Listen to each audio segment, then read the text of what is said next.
Personal show off comes out as প্রাইডনেস।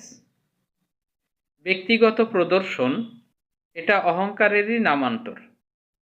অর্থাৎ আমরা সমাজে নিজেদেরকে ধনী দেখানোর জন্যই হোক কিংবা সম্মান বাড়ানোর জন্যই হোক, আমরা এমন অনেক জিনিস ব্যবহার করে থাকি বা ক্রয় করে থাকি যেটা আমাদের অনেক সময় সামর্থ্যের বাইরে চলে যায়, কিংবা দেখা যায় যে সেই জিনিসটা আমাদের না কিনলেও চলে, কিন্তু মানুষকে দেখানোর জন্য আমরা সেটা করে থাকি।